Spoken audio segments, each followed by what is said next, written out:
What if I told you a military family went from a credit score below 600 to purchasing a $755,000 home using a VA loan? And what if I told you they almost walked away because of a $36,000 solar panel problem?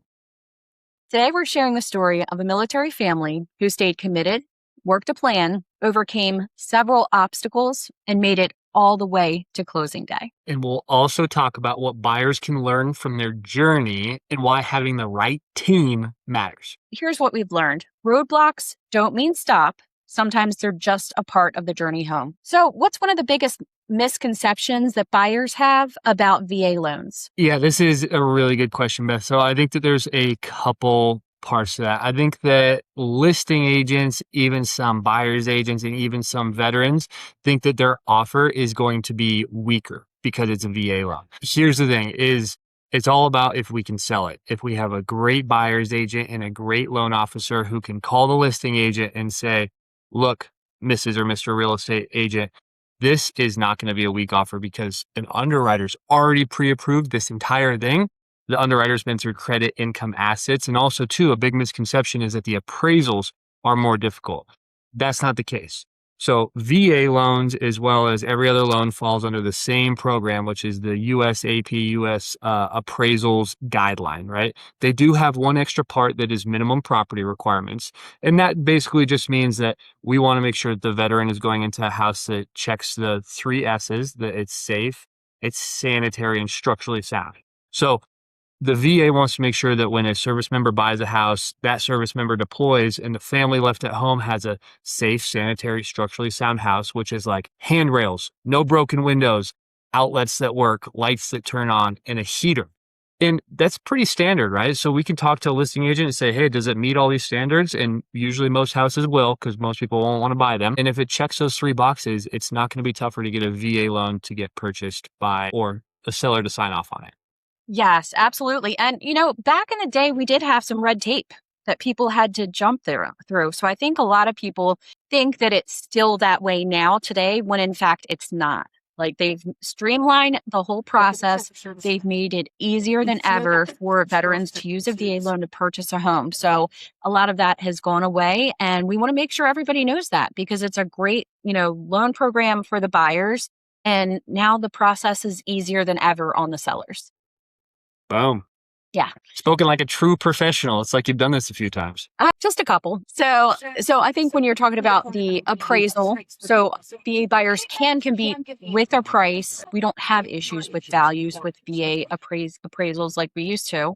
And preparation matters more than the loan type. And, strong teams win. So I think when you have your team together, I think that, boom, you can make that offer and you can present it and look strong and just, get that VA into a home, into a contract with that VA loan easier now than ever. So one thing that buyers should hear is a loan type doesn't determine success, that preparation does. So I would love to hear a little bit more about where you get started, because a lot of times, even though a buyer may call us first, they really need to work with you first to get them prepared to purchase a home. Yeah.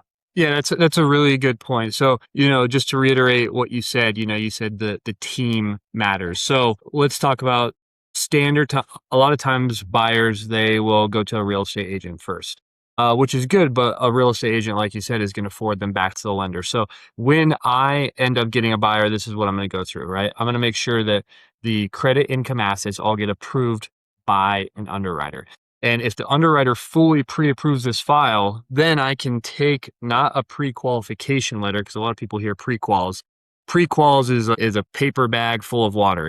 Things can fall through, things can break, but a pre-approval is an underwriter went through all this stuff. If I bring a pre-approval to Beth Golding, she knows that, man, everything is approved. The only thing we need is a clean appraisal and clean title work. And then when we talk to the listing agent, we have that conversation. Hey, Mrs. Listing Agent, here's a pre-approval. This thing's going to go through, and look at Beth's done a million transactions. And then they have reassurance that, the past is approved. Now all we need to do, it's on us as the sellers, and we can get that loan through a lot easier just with good team and good preparation. Absolutely. And it makes all the difference in the world. So when we're talking about the story of our most recent buyers, tell us a little bit about where this family started, because it was, it was a year before I met them. Yeah, no, that's a great question. So I started with these buyers and they were living in Georgia. And then they decided they wanted to move to Maryland. They weren't quite ready to buy yet, and this happens a lot of times. Things that can hold us back with a VA loan are usually late payments. Some people think that with a VA loan, there's a credit score minimum because they've heard that from somebody. They've heard like, oh, you got to have a 600 credit score, you got to have a 580 credit score, or a 640. Not the case. If you go to the VA pamphlet, chapter 4, page 36, it says there is no credit score minimum. So the only thing the VA cares about from a credit standpoint is, do we have 12 months of on-time payment history? And in the case with these borrowers, when I first met them, we didn't, but then eventually we did. So we put them on a game plan, said, hey, just have 12 months of clean payment history. And then they did. And they came in with some other really strong factors. Good income. So if we have good income, a lot of this can be VA disability or it can be a W-2 job, and we had both of those, and we have 12 months of clean payment history, then we can get into a house using a VA loan. It's super simple, so much easier to get approved than any other type of loan program. Yeah. And I think that's awesome. But I think even over top of that, there were some other concerns that I believe a lot of home buyers are like, I want to be a home buyer. My credit score is lower than 600. I have previous late payments. I'm unsure if I can even buy anything. So what you're saying is maybe with a little bit of work or a little bit of time that they can overcome those obstacles and maybe within a year become a home buyer. Yeah. And the thing that I like to tell, this isn't my saying, this is somebody with 30 years in the mortgage business talking about this, is that the VA loan isn't like other loans. It's not like a FHA loan or a conventional loan. Those are all loan programs designed where everybody wins. There's some red tape, checks and balances there. The VA loan is its own beast.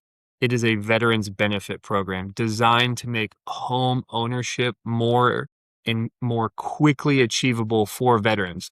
So with an FHA loan, you might need 2 years of good on-time payment history. You might need above a 500 FICO score or above a 580 if you don't want to put a 10% down payment. With a VA loan, all that's out the window.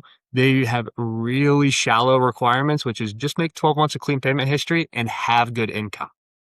Yeah, that's amazing. And let's be honest, those 500, 580 credit score loans are not easy. Like, Oh, yeah. you might be able to get them done. Yeah. But you don't even have to worry about that with VA, which is awesome. So when you first started working with them, how do you think they were feeling at the time? Yeah, it's just like with any monumental task, right? Moving across the country, buying a big house, a lot of times people can just before it even starts, just like, oh man, I don't think I can do this. Yeah. So the job of us is that we need to encourage and just show them the baby steps, right? You eat an elephant one step at a time or one bite at a time. Yeah. And that's just what we did. We outlined the roadmap, and then they were disciplined. They were very coachable, and they just followed the steps one by one. And with our team, we got them in the house. Oh yeah, absolutely. No, yeah, that's a very good point. So I think that's, where most buyers are when they first start their journey. They're not worried about interest rates. They're worried about whether they're wasting their time. And I think a lot of times they're actually just worried and scared of failure or rejection, And there's a lot of people that reach out to us that have, talked to 2, 3, 5 lenders and real estate agents in the past who, they filled out an application, the lender checks the application, they can't qualify, they never call them back. And that's rejection to a home buyer. They're like, what happened? They never called me back. I never heard anything. I don't know if I can buy or I cannot buy. What do I need to do? So when we get those buyers, we want to work even harder when we first start talking to them. And we want them to know that they're heard, that they're listened to. We want to communicate with them. And we want them to know that this is a process that we can help them with from day one. They might just have to do a little bit of work along the way. Yeah, well said. Yeah. Couldn't agree more. Yes. So before house shopping, so what should happen before buyers ever start looking at homes? Yeah, that's a great question. So I frame a lot of this based off of mistakes I made.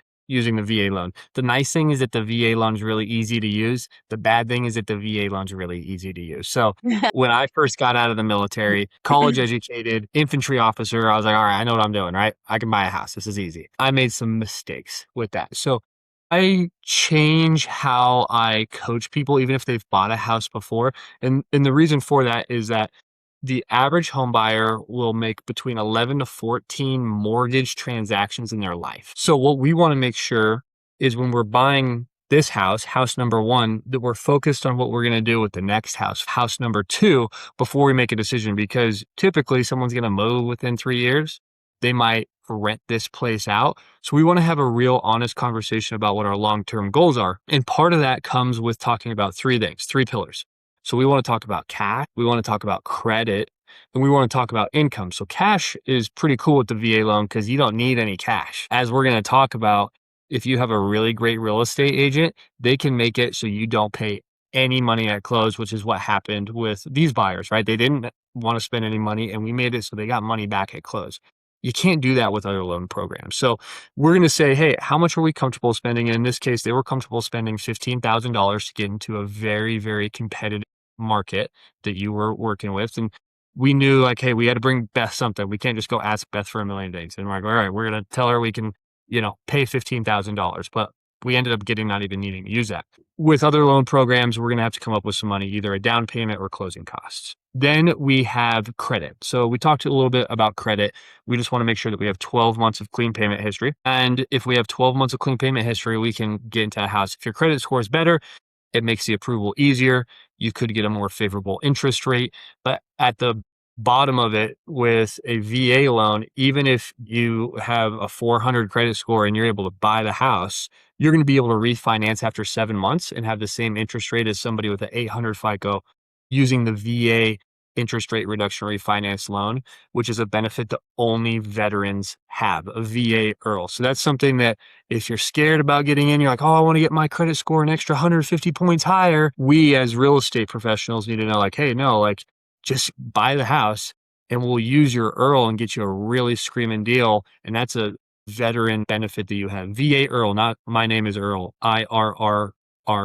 And then the last thing is income, right? So this is the really important piece, is a lot of times people can get approved for a bigger house than they probably should buy. So the metric that financial advisors use when they do their CFPB board is don't exceed 26%. I like to say 25% of your monthly take-home pay. So we'll use round numbers. I'm a Marine, right? So we want to make this simple.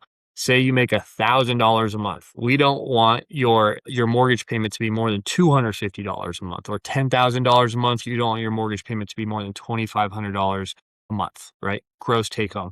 If you stay below that number, then you're going to still be able to do things like give money, save money, go on vacations, go out to eat. So that's the conversations that we want to have before they ever talk to the real estate agent, so that when I go talk to Beth, I could say, hey, Beth, here's their pre-approval for $600,000. Make sure that their mortgage payment doesn't exceed this amount. And then we're going to be able to go shopping without having to have these uncomfortable conversations after we're under contract or before we make an offer. Absolutely. And I think it's just so important. It's tough because, when a home buyer first starts thinking about a house, it's typically because they're like, oh, my neighbor's house hit the market, or I'm looking around on Facebook, I see all these listings in the springtime, or whatever makes them start thinking about, looking for a house or buying a house. And they call the real estate agent and they're like, hey, I saw this awesome house. I want to take a look at it. And that's where it all starts. But when you're home shopping and you've talked to a lender, you've become pre-qualified, it's done. You know how much money that you're going to need to bring to the table. You know what your monthly mortgage payment's going to be. So you can focus on home shopping. What kind of a house we want? What's our pros and cons? What neighborhood do we want to live in? So you can focus on all of those things versus like it's in the back of everybody's mind when they don't get pre-qualified. Oh my gosh, this is great. I'm looking at this house, but I don't feel quite comfortable. In the back of my mind, I'm thinking this might be too much for me to like monthly mortgage payment, too much for me to purchase, too much money out of pocket. And they're thinking about this in the back of their mind. And if you start searching and shopping before you just don't skip this step. Don't skip this step. It's so important. So That's why I love it, because when we do the handoff, we're talking to them together. We've done Zoom meetings together with our home clients, and, like just meeting in that way, in that manner, in order to see people face to face where they're at. Thank goodness for, technology and stuff like that in order to be able to meet for half an hour. I mean, our clients were super busy people, so to be able to like reach, when one's at work, one's at home with kids or whatever, to be able to get together, see each other face to face and hash out these things, I think was just really invaluable. Oh, couldn't agree more. Yeah. Couldn't agree more. The preparation just set it up to where they're happy after they close, and they're going to be happy a year or two down the road because we asked all those questions, got answers to those questions, and they're going to start building wealth now using their VA loan because of the great deal that you just negotiated them. Right. And when you talk to them in the very beginning, a year before I even met our clients, you put them on a plan. Like they knew where they stood, they knew what they had to do, and they could go from there. So that was the most important part. And then when they were ready, that's when you introduced them to me and we could start, looking for a house right away. Yep. Yeah. Yep. That's the sequencing right there. Yeah. Because if you get introduced to a good real estate agent, they're going to get you under contract in a week, maybe less. So we want to make sure that when you start meeting with that real estate agent, that you have answered all these questions because Beth Golding's going to get you under contract a lickety split. So let's make sure we do all the homework ahead of time. Absolutely. So what do you think the biggest mistake future buyers make? Yeah, that's a good question. And I think that it would really just come back to the first thing that we talked about is poor preparation. And if I could really narrow it down between anything, I would distinguish between two things, right? We have a pre-qualification, which we hear a lot about pre-quals, and then we have a pre-approval. So a pre-qualification, a lot of people are like, I want a pre-qual, right? A pre-qualification just means that the loan officer went through and looked at it, that Dallas looked through it, right? So pre-qualification is Dallas went through it. Dallas looked at credit, income, assets, and I think that we can go make an offer. A lot of times I'm going to be right, but I could be wrong because I'm a human. A pre-approval is Dallas looked at everything, gathered all these documents, bank statements, credit letters of explanation, mortgage statements, tax returns, all that stuff, and I give it to an underwriter. An underwriter goes through all of it. The underwriter says, hey, I've looked at everything and this is good to go. You are approved for a $500,000 purchase, Mr. and Mrs. Customer. That is the biggest thing that we can do is get pre-approved. The second thing is just having those conversations like we talked about where we're focused on what does 3 years down the road look like? What are your 3-year, 5-year, 7-year goals? And is this house purchase going to serve those goals? If we do those two things, then we are not going to have any mistakes going into this real estate transaction. Yeah. And I know it sounds like canned, phrase or discussion, but, when you do this and you go through those steps, it's free. There's no obligation. You don't even have to buy a house. You know where you stand. And if, 6 months to a year, even before you plan on moving, if you do this step, then you're set. And then 6 months to a year, just have to update some documents with you. And then you can just get started. A couple things might change, but mostly things are going to be the same. So I would not wait. If you're looking to purchase a home within 6 months to a year, I would get started right now. Completely agree. So what stood out about these home buyers is they did their homework and they did their research, which I think is really a good thing. So anytime that a real estate agent or a loan officer is talking about something, a nice thing in the world we live in is we can go to see if that's true, right? So these people have purchased a VA house before. They're using it again. And they went through, they did their homework. They knew that when we put this appraisal through that there were going to be minimum property requirement. They knew that they had some time. So they're like, hey, look, I'm going to wait to get the best possible offer that I can agreed on. And if somebody doesn't want to play ball with us, we'll walk away. They had a good negotiation walkaway point. And I just think they were really prepared, knew what they were worth, knew what they could get, and they were patient. And because of that, they got a really good deal. So that was the thing that I was really impressed with these buyers on. Yeah, I mean, absolutely. And, there's been many times where, sometimes it's the best decision for them. to walk away, and that's absolutely fine. And I think, they really stopped asking, can we buy? And they started asking, which house is right for us? So I think that that was most important when they were going through. And there were some that, we looked at, and either they just said, no, pass, let's go find something else. Or, they even submitted an offer on a house, and yeah, they just didn't get that right answer back. And they felt like this was not the right house for them. It wasn't meeting the goals for what they wanted financially. And yeah, it was just next, let's keep moving on. So I loved that about these guys, because they weren't afraid to do that and continue looking for that house and that deal and that opportunity that worked best for them. I loved it. Piggyback off that point that you're making, Beth, one of the things that I make sure to talk to all my clients about, and we know we're going to have a good transaction if we talk about this at the beginning, is we talk about the real estate agent, whoever the real estate agent is. And what I encourage them is that if your real estate agent tells you to walk away from the deal, trust them. Yes. Right? Because they know a good house, they know a bad house, they do this for a living, right? They can do this with their eyes closed. Also, consequently, is if your real estate agent says this is a really good deal, even if there could be a roadblock or something like that, I need you to prosecute that target and trust your real estate agent. And that was something that we had, right? Where we had this solar panel thing where, someone like me, I would be like, dude, walk away, guys. Don't do it. But you didn't say that. So what happened with this $36,000 solar panel fiasco? Yeah. So, I think it's really funny, because when we first met, our very first meeting, I told them about solar panels because it's kind of in our documentation, in our presentation. And we did actually talk about it, which was really funny. It's not like your normal standard conversation, I guess, but came up, and I talked to them about a buyer that I had last year that was purchasing a home, and she Googled the solar panel company and did not like what she saw at all. I don't blame her, right? So in that situation, we were able to get the seller to buy out the solar panels as a part of the sale in order for everything to actually go to settlement. The buyer was like, you know what? If they don't buy out these panels, not doing it. So I actually told him about that, like our first conversation, which was really funny. And then the house that they wound up buying, when we saw it, there were solar panels.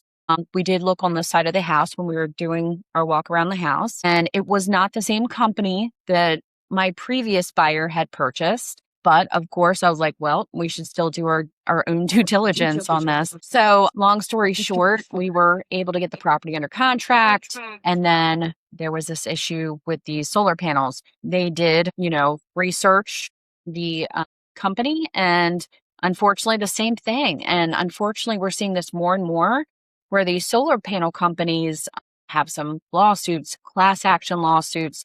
The company that owned the panels and I guess sold them originally weren't even doing solar panels anymore. So, all of these questions came up. It's like, okay, well, you don't do solar panels anymore. What about the parts? What about when something goes wrong? Who do we call? Is it going to be a whole rigmarole? So we went through all of those questions, and, we went back to the seller and we were like, Mr. and Mrs. Seller, we love the house. Everything else is right about it. We need for you to buy out these panels. Because not only was the solar panel company an issue, also they did some research on the financing company for the solar panels, which had horrible reviews and all kinds of problems. So at the end of the day, we were able to negotiate for the seller to pay $36,000 to buy out the solar panels at settlement. So the buyers had the solar panels free and clear. We did have some very candid conversations that this is great that they bought out the solar panels. It's not an end all be all. You very well could still have problems when something breaks, or problems if there's a roof leak or this or that. But they were happy with the situation. They said they're paid off. We don't have to worry about any financing. The roof is new, so we shouldn't have any roof issues. If we do in the future and we need parts or whatever, and it's a little bit of a problem, we're okay with dealing with it. They received 6 months of utility bills, and there was a credit balance on that electric bill every single month. So they have free panels, and right now they have free electric along with a little bit of a balance. So that was the solar panel issues that we were dealing with that we were able to have a very favorable negotiation for them. Wow. So I just want to recap that, right? So, again, you're talking to Marine here, so I'm just bullet pointing this Yeah, stuff. So the please first do. thing is that solar panels got paid off and they were $36,000. The second part is that they got 6 months of energy bills for their family of six with two dogs paid for. So 6 months of energy walking into the house. Then they have a little bit of a warranty on this thing. So they're walking into their house with all of their, what's it called? All of their utilities paid for Yes. 6 months and all of their solar panels paid off. And I think that I should probably just not get a real estate agent. I'll just go self-represented on this because I could have figured that all out Oh, myself. right. Right? Yeah, Yeah. absolutely. No problems.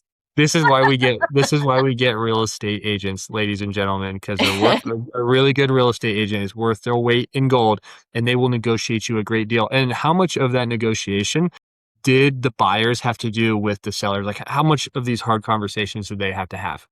So the sellers had been having a problem selling their house. Right. Between the listing agent and the sellers, I know that the listing agent was giving them some very good advice. So they knew that the solar panels were an issue. And I think it just took us like pushing back on them to say, it's an issue. These solar panels are not going to fly. You're not going to be able to sell your house. And for us to be able to buy the house with the solar panels on it, we really need for you to buy out these panels to make these buyers feel comfortable moving forward with the sale of your house. So that's kind of how that part went. So what I'm hearing too with a couple of things is you're saying, Beth, that you selectively targeted a house that was on the market for a little bit longer. So you Yes. knew that you had a good opportunity to negotiate. You had the high ground. And then two, your buyers didn't have to have any of these uncomfortable, really annoying conversations that, would have been brain draining, brain damage. You just negotiated all this. You got them all the money, had the conversation with the listing agent. You got them seller paid closing costs plus $36,000 of solar panels paid off. Yeah. So $10,000 in seller help plus 36,000. So $46,000 paid for them at settlement plus free electric. Okay. And then what was the purchase price of that house? What's that? What was the purchase price on the house? $755,000. Okay. So a $755,000 house, right? If you take 4% of that, that's $30,000, 200. So a lot of times people think that I can only get 4% of seller paid closing costs, right? But you found a way to get not just 4%. You got 4% is $30,000 and you got $46,000. So that's something, ladies and gentlemen, that you hear all these limitations that we have with the VA loan. You hear you can only get 4%. There's a credit score minimum. But if you don't have experts who do this a lot for you, you're going to miss out on being able to get more than you think, right? Because you can actually use a lot more than 4%. There isn't a credit score minimum. You just need to have some really intelligent people who are going to advocate for you, and you can get so much more than you've been told on. Yeah, absolutely. And then, you have that option to walk away. Like if the seller was not willing to buy out those panels and they were not comfortable with it, guess what? We're home shopping again. That's just Boom. how it goes. So, buyer at the end of the day, I want them to be 100% happy, comfortable moving with the house that they want, and happy telling all of their friends and families about us that we did such a great job for them. That's what we want. Heck yeah. Yeah. Heck yeah. So, we're talking about HOAs and pets and insurance, all of the things. So, what else came up? We had a HOA review, solar restrictions, breed restrictions, community requirements. All of these things were on the buyer's mind when they went to buy their house. So when we're talking about insurance and disclosures and things like that, and the solar panel insurance concerns and pet disclosures, what were the things that we were talking about with that? Yeah, that's a really great question. So Beth and I, since we've done this a few times, we've ran into issues down the road. And the biggest thing is that we just need to be really honest anytime that we're talking about anything. So one Yeah. thing that can pop up, for instance, with homeowners insurance is you can sign up for homeowners insurance and then they'll come and audit you down the road. So we want to make sure that if we have some pit bulls or we have some lethal long python, I've had people with pythons in their house and stuff like that. that we just want to tell our homeowners insurance agent when we're doing this, because they will come and check this out, right? So that's one thing. And the other thing too with disclosures is you got to sign a bunch of paperwork. I tell veterans this all the time, that getting a mortgage is a lot like MEPS. Bright lights, lots of questions, uncomfortable, long, you never want to do it again. And that's what happens. We ask a lot of questions, you sign a lot of piece of paper, but we're always going to make sure that the paperwork is perfect by the time you get to the closing table. And your loan officer is going to be able to review all those questions with you and answer all those in detail so that you walk away educated, informed, and know exactly what you're signing before we close. Yeah. And, the big pitfall lies when you have, solar panels in your house and there's an issue and there's a problem and, there's a roof leak or something that would be covered under your insurance policy, and they come to investigate and they see solar panels and they didn't know about the solar panels. Then what happens is they say, your claim is denied. That's a great point. Yes, we are not. Yeah, we are not going to cover this at all because you didn't tell us you had solar panels. We do not want that to happen to our clients. And furthermore, this is something that I tell a lot of my clients, and sometimes it's in my wheelhouse, sometimes it's in the realtor's wheelhouse. So I would just encourage your client, any client who's bought a house or is considering buying a house, your realtor and your loan officer, they want to talk to you after the transaction, during the transaction, before the transaction. So if you're thinking about anything and it has a dollar sign in front of it, ask your loan officer, ask your real estate agent. If you're thinking about putting some solar panels on your house after Beth just sold you your house, ask her about that. She's going to lead you the right way, right? Because you don't want to make these big decisions that could affect the resale of your house. Or if you're going to buy a vehicle, you want to make sure that the people who deal with this all the time are talking you through this, the pros and cons of that. Yeah, because I think education is just what it's all about. Because if you do one thing and you're educated and you do it right and you're happy with the risk, then absolutely go for it. But you can't say that we didn't talk about it and we didn't inform you of maybe a better way of doing it where it's less risk in the long run for you. Yeah, great. And then, yes, so breed restrictions was really important for them, not only for insurance purposes, but also for in general. Like they said, they have a bully breed and they just wanted to make sure with the HOA docs that there were no breed restrictions. Because moving into a house that you're purchasing, that you're spending $755,000 on, if you moved in, a neighbor sees you with a dog that's not approved by the HOA, then you potentially could have a problem. So it's just like one more thing, paying attention to detail, get those HOA docs, make sure that you are following the rules because they're different from state to state. So make sure that you're taking this certain amount of days to review it. And if there's something in those docs you can't live with, make sure you terminate the contract when you should be terminating it versus being out of contract, potentially losing your deposit, potentially getting sued. We don't want anybody to be in that position. Absolutely. Yep. Absolutely.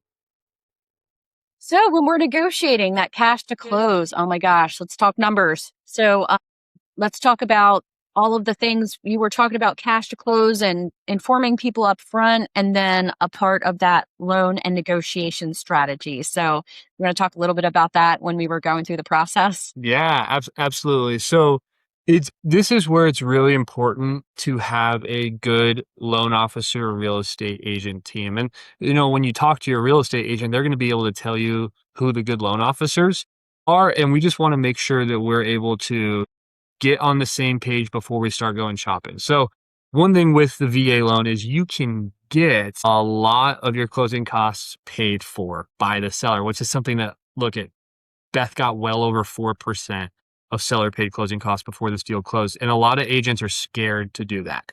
That being said, sometimes it's not just like they're scared to do it, but it's really tough to get a buyer to accept it, right? So we want to have that conversation of like, hey, Mr. Seller, or Mr. Buyer, how much can you actually bring to the table? Because if you're asking people for money, there's a good chance that they're going to pass over your deal on somebody who's not asking for money. So bringing it all back here, what happened was we knew that the max amount of money that we could bring to the table is $15,000. And through some really good negotiation with Beth, she negotiated $36,000 of solar panels, as well as a $10,000 seller paid closing credit. So with that, our cash to close dropped significantly, less than $15,000. We were at about $11,000, round numbers. But we were moving. We had to break a lease. We had to move, get the moving truck, kids, all that stuff. We wanted to lower that cost. So there's things that your lender can do for you, your loan officer can do for you, such as instead of making our mortgage payment a full month away, we can just make it on that next month so we can lower that cash to close. We also can find ways that if we can look for a lender credit, so potentially you take a slightly higher interest rate for a little bit, so you get a little bit more money back at close, so we can lower that cash to close. These are just the conversations that we can have. And I always ask all of my buyers, does it make you more nervous to come to the closing table with more money, or does it make you more nervous to have a slightly higher mortgage payment? If people don't want to bring a lot of money to the closing table, they might say, it makes me more nervous to bring a lot of money, a lot of cash to close. Like, well, there's things that we can do. So we're going to ask you these questions, these discovery questions, so that we can formulate a really good strategy that works for you. Yes, yes. Because I mean, at the end of the day, when we're talking about negotiations, it's not just about price. It's about, credits and repairs and terms and timing and strategy, and asking those forward questions up front with the home buyers, I think is really important because it does get their wheels turning, and just having that question of what are you most comfortable doing? I think just takes a lot of the stress away when we're talking to home buyers, because they're like, okay, I can maybe have it a little bit my way. I can make it a little less stressful for my family. I Yeah. do have options, because I think some people they don't have those conversations with their professionals, and they don't realize that they have some options going on. It's so nice when you just see that stress melt away, where they're like, okay, okay. And our home buyers, they had a number in their head, in their Mm-hmm. brain. That was Mm-hmm. it. Yep. And that's so amazing when you work with people who are planned out and really Yeah. thoughtful. That you don't need to be that way. We'll work with you no matter where you're at. But if you can put some thought in it ahead of time, that's huge. So what I'm thinking is, if you're watching this, whether you're ready to buy, you don't need to make that decision yourself. Have the conversation. Come talk to us, and we can help guide you and set out a plan, like Beth said, completely for free. Yes. And if the story sounds familiar, that's probably because there's parts of it are your story too. So maybe it's credit, it's saving money, figuring out where to start. Maybe you're just wondering if buying a home is even possible. So, Dallas, when you're thinking if buying a home is even possible. Yeah. So most of the families we help, they're not at the finish line yet. They Yeah. have questions, and we're gonna help walk them through that. Like, are you upset if your clients aren't ready to buy yet when they show up to you, if they aren't ready? Yeah. Yep. And I think that's okay, because, the goal isn't just to have everything figured out today. It's to take that next step, that one conversation, one plan, that one decision at a time. And that's exactly what this family did. Yeah. Today they're homeowners, not just because everything went perfectly. It's not because there weren't roadblock. It's because they kept moving forward. So if you're thinking about buying, don't just focus on whether you're ready to buy a house. Start by finding out where you stand. Have a plan. Build the right team. And remember, roadblocks Roadblocks don't mean to don't mean stop. stop. Sometimes they're just proof that you're on the road home.